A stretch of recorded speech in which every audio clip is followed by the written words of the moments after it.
Hello, everybody. Welcome to the Forecast. I am Mech. He's Johnny, and today we are going to stream. I mean, record a podcast.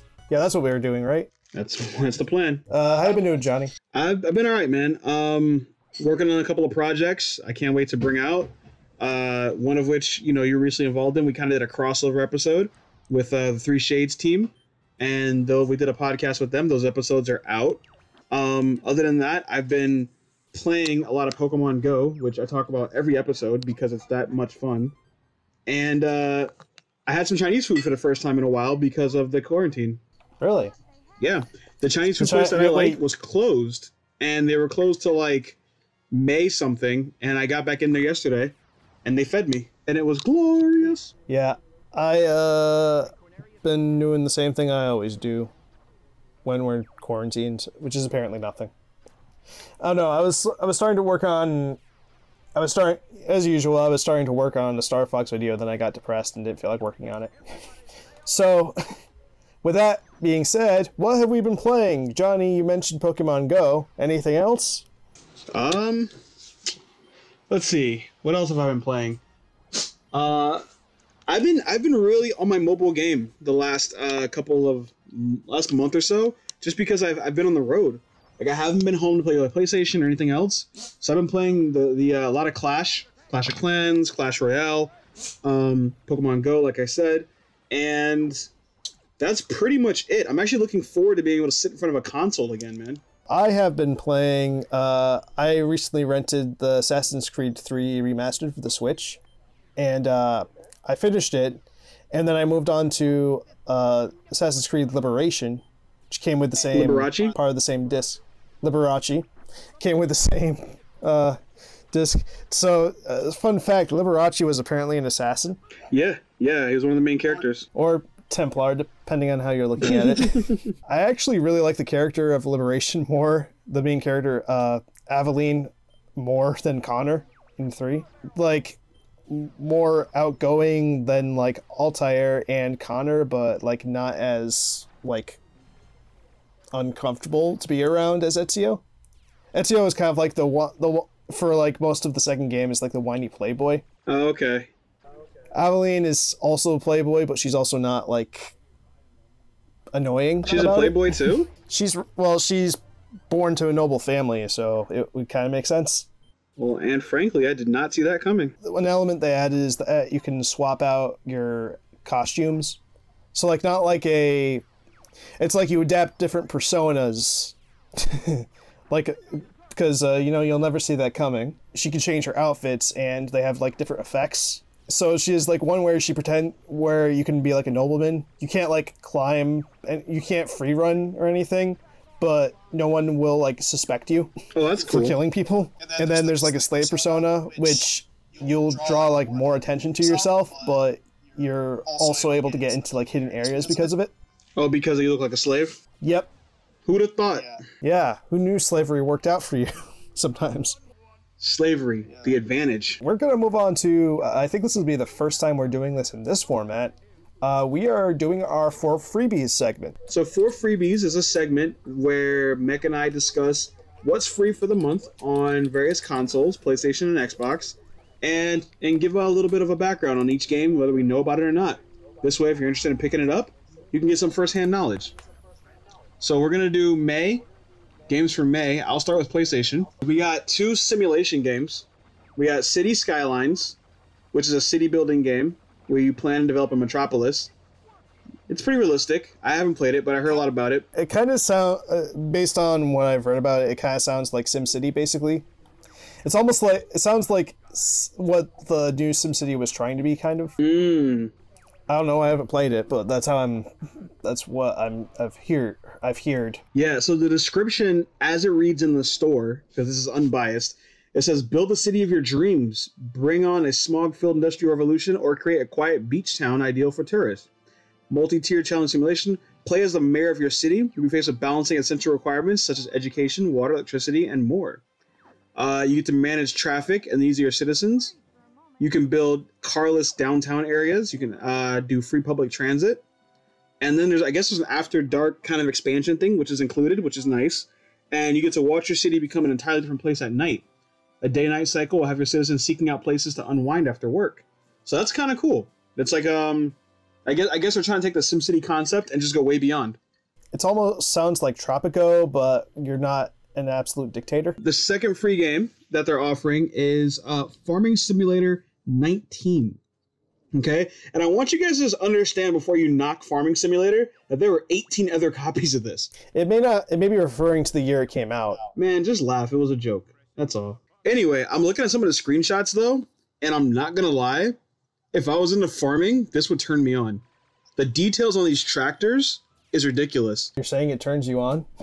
Yeah, I think the tractors are sexy. So this just in, one of my ex-workers called a buddy of mine to tell him how he has a theory that'll end racism, like forever. Anyway, but it says the ultimate farming simulation returns with the complete graphics overhaul and the most complete farming experience ever.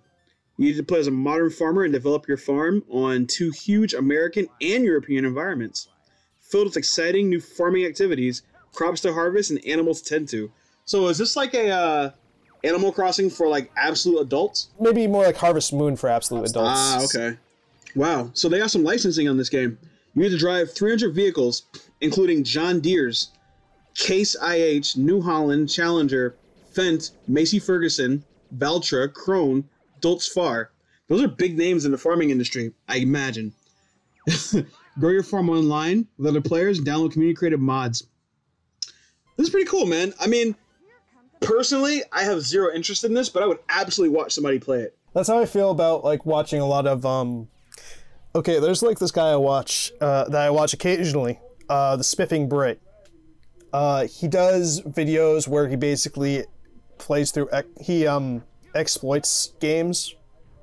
That's basically his video series. He'll like, usually it's phrased on this idea like game X is a completely balanced game with no exploits, right? So it usually, and of course it's usually followed with him exploiting the heck out of the game. There was like I remember one time he was able to there's like a new Monopoly game that came out for the Switch, and he found an exploit so that you can beat the whole game in one turn. It's one really, really long turn, but it's a turn nonetheless. Oh, wow. That's a super exploit. And that wraps it up for the May offerings of the PlayStation Plus free games. As always, to get the copies of this, you have to have PlayStation Plus. And these will be available since the 5th. And as of the recording, it's available now. And they run right to June 1st. So, I mean, whether you're going to play them or not, it's free. Good addition to the library. And in case you also didn't know, for my PlayStation users, you can add it to your library while it's free and download it whenever you want. So right now, you're looking at almost like an $80 value between the two games. So, I mean, hey, simulators for the win. May, let's go. So, for Xbox One, running for the whole month of May, we got V Rally 4. Or, I don't know, Roman numeral 5 Rally 4. According to the Wikipedia page, gameplay is V Rally 4 is a racing game where players drive rally cars through a series of stages. The game features 5 disciplines with 51 cars from 19 manufacturers, including Porsche, Skoda, Norma, and Norma. Courses include Monument Valley, Niger, I almost said something else there, Romania, and Malaysia. Do you know what rally racing is at all? Yeah, I have a rough idea. It's like rally cars, right? It's this whole, it's not NASCAR, it's something completely different. Yeah, it's not, it's less about like, it's more about like getting the best time completion than actually outright racing against other people. Gotcha. Like, it's basically, it's all time trial stuff versus regular racing. Okay, so it's not even about being faster than the other guy in an actual race. It's more like, I have the best time, come test it. Yeah. So, basically trying to get the best time without having to deal with without people outright competing for space. Just like how fast you can get through the track on its own. Right, I like that. Next for Xbox One, this is going to be running from the second half of May to the first half of June, so that's May 16th to June 15th. Warhammer 40k Inquisitor-Martyr. which I'm gonna look up right now. So I find the concept of Warhammer really interesting, but I have to admit I don't really know a whole lot about it. What I do know the gist of is that it takes place in the year 40,000 appropriately, and basically humanity is now ruled by fascists. It is now like an alien fascist place, race, and so is literally everyone else in the galaxy. And it has like a theocratic approach kind of thing. I'm curious. Okay. Yeah, so like they worship their emperor like a god. An inquisitor is part of like the theocratic faction, the theocratic aspect of the Imperium, and their goal is to rout out like heretics. And not without good reason, because it turns out there are actual human heretics known as the Chaos Marines. The followers of Chaos, they worship like gods, like chaotic gods. So with that in mind, this is what the game is. The gameplay is a top-down camera game that focuses heavily on action, both melee and ranged, has a leveling system and different playable character classes. Based on this, the game has been frequently compared to Diablo. The game uses a cover system for both the players and enemies and features destructible environments. The game can be played both solo and in co-op. What are your thoughts on destructible environments? It depends on the game. I think in this kind of game, I think they work out pretty well, only because with the focus on tactics, I think it works well because it makes it harder for you to take advantage of your tactics, and it's more about jamming up the other player's tactics as well. I think, especially with a cover, when everything relies on a cover system, I think that destructible environments are some way of creating tension for the player. So I'm all for it in that sense. That said, if nearly everything is destructible, then it's no fun. So yeah, well, because like if you're trying to set up cover, if you're deciding to take cover behind crates are destructible, right? That makes sense. But let's say you're just hiding behind like a concrete wall, and it turns out the concrete wall is just as easily destroyable as the crates. That's not really make sense. Now, if you use like say missiles or something, then it would make sense. So maybe it's more about like the context of how the environment is destroyable. I'm glad you worked yourself to that point, because that's what I was going to say. Like, I wouldn't want, if a destructible environment is the gimmick, I wouldn't want random undestructible things. Now, I shouldn't be able to raise the whole city, but when it comes to the combat zones, like, I shouldn't have something I can hide behind indefinitely. Now, I don't think bullets should dismantle a concrete wall, right? It doesn't make any sense. But if I'm throwing grenades and hitting it with some real firepower, making that investment, I should be able to take that wall down. Right. And that's something I kind of give praise to how ever since Modern Warfare, Call of Duty has taken this approach in that you can actually shoot through walls, like in real life. Yeah, like if you can figure out where they are, then obviously it doesn't work on every environment, but if you're like just shooting through sheet metal, like a bullet's not going to stop, like sheet metal's not going to stop a bullet, or even wood. Yeah, it may get thrown off a little bit, so it's kind of like inaccurate in that way, but it's still, you know, it still will make it through the material. I think a game, the Battlefield games I know are like that, where it especially makes sense with, like, say, you're driving a tank. Mm-hmm. With a tank, logically, you can just mash through buildings, right? Right. Well, that's how it works in Battlefield. So I give them credit that, like, that's actually possible. Of course, it damages your tank, because it would, but, like, at least it makes sense. Right, your tank's not just going to plow through it, but it's better than not having a tank. Right. Yeah, it's not like the tank will just get stopped because there's a building in front of it. These are the Xbox 360 games.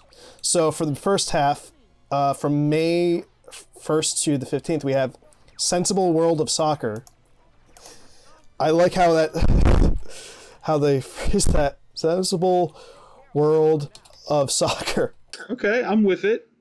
Kind of. Okay, that's because it's designed by Sensible Software. So that's why they call it that. That makes sense. But what we have to know about it is it's a game about soccer and it has a career mode. So yeah, soccer game, it is what it is. And there's Overlord 2, which is going to be from May 16th to the 31st. Overlord is action role-playing game, which is a sequel to the 2007 video game Overlord. You know, I never got into the Overlord game. I think I played number 1, and it was kind of cool. It was a cool premise. I just never got into it. The player controls the Overlord character in a third-person perspective who has command over hordes of small goblin-like creatures known as minions to travel a landscape and defeat various civilizations, with the Roman-style glorious empire being the prime foe. Okay, so you're playing as the villains. Yeah, you're pretty much the villains, which is different. Overlord has minions that reside in a dark tower in a dimension known as the Netherworld, where the Overlord builds up his minion forces by harvesting life force from fallen creatures that, when gathered, can be brought back into the real world as a minion by summoning them through minion gates scattered across the landscape and through the Overlord himself in the less common Netherworld gates. It's like Plants vs. Zombies, except you control the zombies. So yeah, these are the games that we never played. Hope you like them. As with the PS Plus games, of course, this comes with having a copy of Xbox, or not having a copy, but having a subscription to Xbox Gold. And I just want to make you guys aware, this is for informational purposes only. We are not advocating purchasing that, or nor are we affiliated with them. But it is one of the stipulations, it's right there on the website, that you have to be a member of their secret society to get their free games. You have to join their cult. You have to sing the chant of... Yep, drink the Kool-Aid. Drink the Kool-Aid. Pledge yourself to the Dark Lord. The Overlord. Not the Overlord. We're going to talk about... The main focus of this section is we're going to talk about like the ethics of leaks itself, but I think it's important to give some context.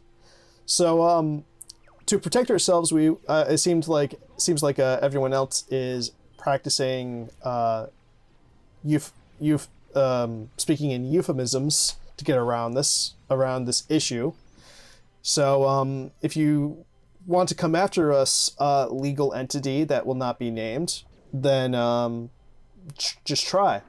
So, as you may be familiar with, there's an upcoming game that was supposed to be released at the end of this month. It has been pushed to June 24th, not January 24th. Pushed to June 24th. It is called The Rest of Ourselves, Part Dos. Popular game developed by the company known as Misbehavin' Hound. And so they had this game. This game was recently leaked, and originally it was believed that it was a disgruntled employee that leaked all this information. According to the entity that will not be named, this is not the case. It was actually hackers.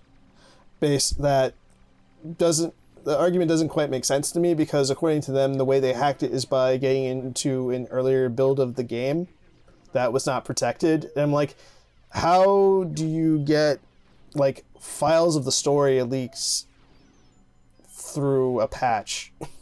Yeah, it doesn't make a lot of sense, does it? I just realized.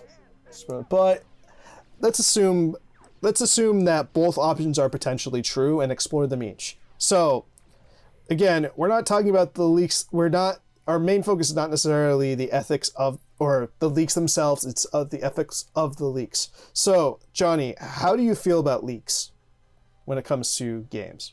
So, I mean, there's a lot of different perspectives on leaks as far as I'm concerned. So I'll just start with one, and kind of frame it. So I think leaks in games and this is kind of like my overarching conspiracy, are intentional. I think they are well-constructed advertisements for games and even movies that allow people to feel like they're getting early access, or it creates a buzz. I think that if something was really needed to keep a secret, it wouldn't be an issue. That being said, I do think leaks in this day and age have their purpose, actually. I'm not entirely against them. I can't tell you how many times I've been hyped off of something that's coming because information got leaked early. And as someone that does play games as entertainment, I find that fascinating. I also feel like now we're so deep into the leak kind of culture that leaks can be used as almost like beta testing. Like, we're going to leak a feature, see what the feedback is, and then completely renege on it with no repercussions because it was a leak. There's no credibility. So I feel like leaks are actually serving a purpose now more so than ever. Okay. How do you think this might relate in this situation that we currently have? I think it speaks into the latter of my point. I feel like we have something coming. We don't know how it's going to be received, and there really is no way for us to know without dedicating resources to finding out. So the cheapest, most efficient option is to have it leaked and then gauge the response of the leaks and then make adjustments. I feel like that is an amazing play and most cost-effective way to get feedback on your stuff. In this situation, I think it's just too soon for it before the release date for it to have been that, because we're talking about like basically the whole plot got leaked. Right. I think it's a little too soon to basically redo the entire plot and have it come out right. And if that was their goal here. Okay, so for some context, the way I found out about these leaks in the opinion of them, or where this all came from, was an Inverse article where they said that basically the concept was that the leaks are bringing out, these leaks have brought out the worst of toxic fandoms or something, or the worst of fandoms.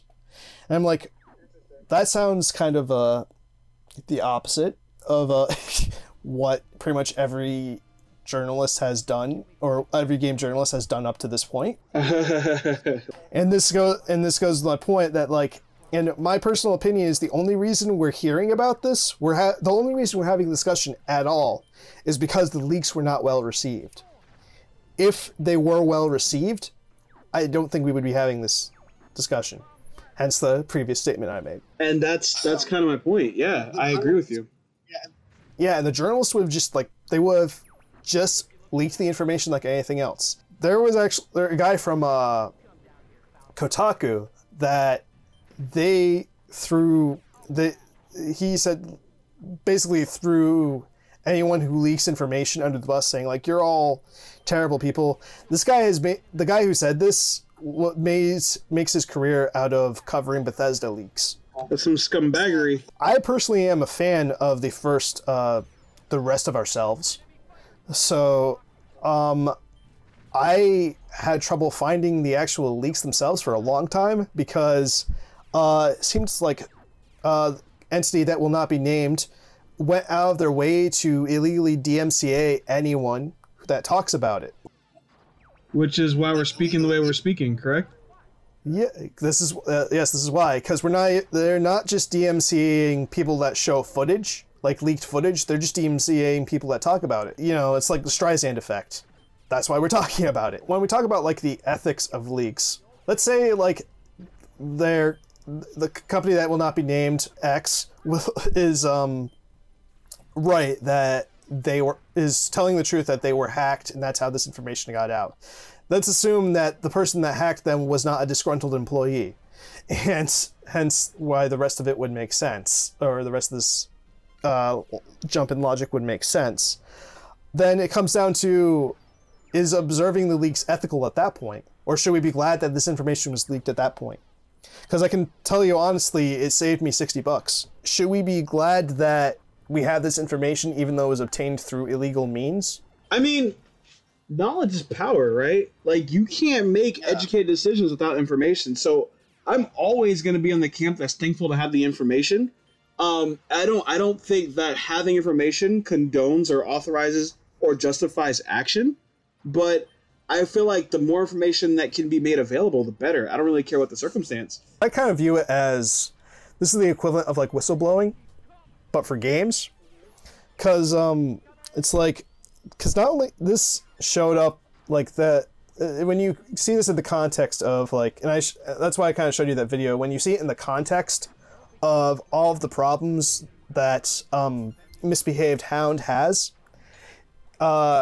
it makes a lot of sense. And I'm glad that it's pointing out that they're basically not a, they really need to work on it's like, I don't feel bad that an unethical company, a company that's acting unethically, having unethical things being done to them, especially if it's kind of done to right those wrongs. And I'm not pulling a like the ends justify the means kind of thing, because hacking should be wrong either way, but I don't feel bad for them. So summarize it for me one time, just so like say it all in like one sentence so I get it. Like, I don't support unethical practices in general, regardless of who's doing it, but I don't feel bad for when something unethical happens to an unethical entity. I follow you, man. That's a tightrope, you know, because I feel you. You're saying you don't condone unethical actions, right? Legal or not, you like people to have a code of ethics and have it make sense to you. But if you're gonna do it to people who are unethical. So it's almost like pirates robbing pirates is okay, pirates robbing civilians is not. I'm not saying it's okay. I'm just saying I don't feel bad for it. So if an ethical person has something unethical done to them, you would stand up for them and be like, that's wrong. Or I'm not okay with that. Pretty much, yeah. But if an unethical person had something unethical happen to them, you wouldn't be the guy out there like, oh, that's wrong, shouldn't have happened to them.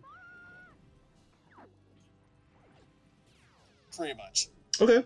So neither scenario. Go ahead. I'm sorry. Go ahead. What's your stance? No, I'm asking. So neither scenario is okay. Like you don't approve of either scenario, but you'd be less likely to get involved if someone who was shady had something shady happen to them than you would be if someone who was on the up and up had something shady happen to them. Correct? Yeah, I think you summed it up pretty well. Okay. No, I'm just trying to understand. Like I said, it's not that I disagree or agree. It's just I want to be clear where you stand because, for me, I feel like unethical is unethical. So, like, I just have to draw the line there. I personally, I'm not saying I disagree with you, but, like, if I'm against unethical practices, then I don't care who the quote-unquote victim is in this scenario. If it's an unethical person, I already disagree with their whole thing. So whatever becomes of it is kind of in that bubble called unethical.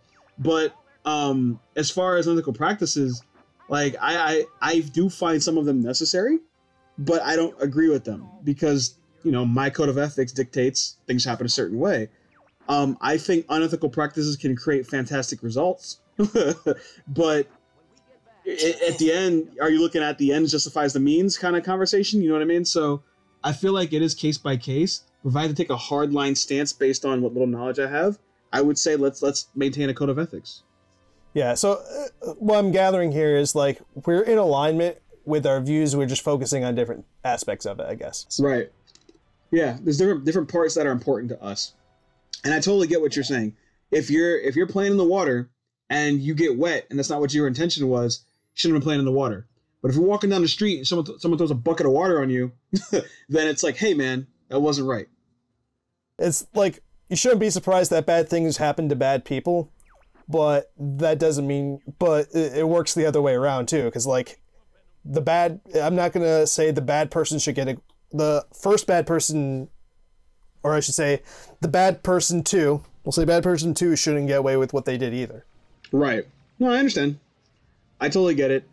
And there's a bigger, probably social aspect to that I find interesting, because if you look at some of these things that happen to, like, people who get shot and things like that, the ethics conversation is like one of the first things that gets thrown out there. Like, oh, well, why were they where they were at? What were they wearing? What were they doing? You know, and it's kind of like he got shot or she got shot. That like that's what happened. You know what I mean? Any other night that wouldn't have happened. So it's not really about where they were or what they're wearing in the argument of should they gotten shot or not. You know, then that's relevant. But if it's a matter of how to prevent this in the future, right? Exactly. That is a discussion. Exactly. Yeah. So I think where you're going kind of gets into the realm of like victim shaming. Like you shouldn't have been wearing that outfit if you didn't want to, you know, and that's totally not okay. I think you're on the right side of history with that. Is what I'm getting at. I don't disagree. I think what you're saying is like, yeah, you know, if you're doing these dirty things happen to you, that's the context of your lifestyle. If you're not, and dirty things happen to you, then I'm sorry, it shouldn't have happened. And even if it was, if we are right in that, or if I'm right in that it was actually a disgruntled employee, that would still be unethical because it's breach of contract. Yep, nailed it. There's legal. It doesn't seem it's not. I would argue that it's not as bad as someone hacking into your private info and just leaking it all. If you already had access to in the first place, that's a completely different issue. Again, we're talking about the ethics of whether it's okay to do it in the first place. So, right.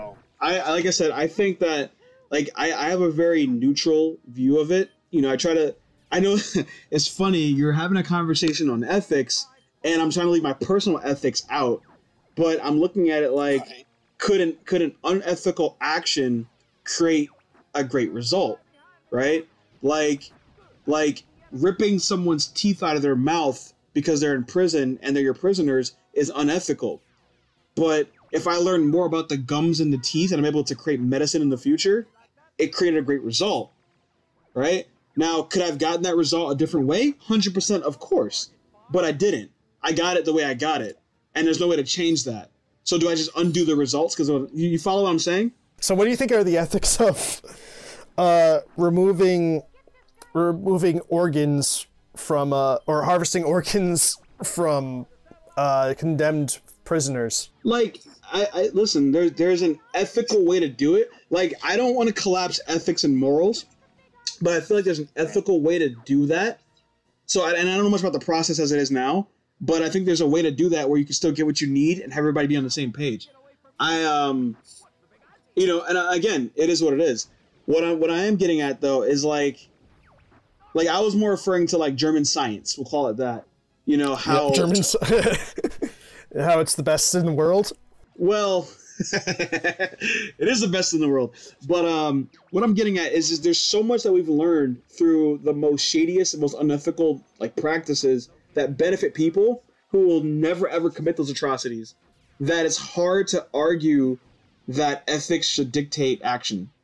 If you want to go that route, if you want to really blow it all out of proportion, it'd be hard to argue it. So you heard it here, folks. Your Uncle Johnny is a German scientist sympathizer.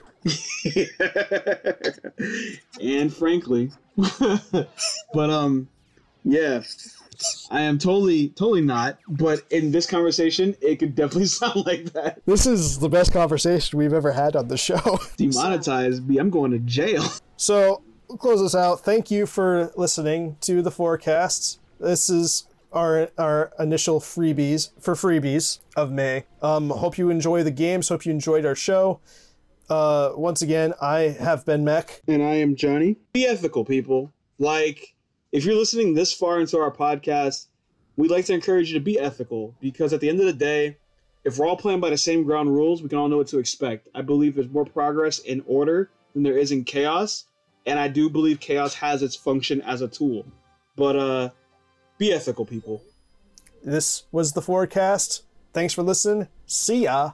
This is a tangent. It's probably not even going to make it into the podcast. Oh, that's unfortunate. You wasted my beautiful voice, my golden gift. Say it again, but this time all gravelly, and then we'll balance it out. All right. I believe. Louis Armstrong. Louis, come over here, man. Let me talk to you. So, Louis, what do you think about the few of them left? I don't play video games. I'm dead. All right, cool, man. It's been fun. Appreciate you.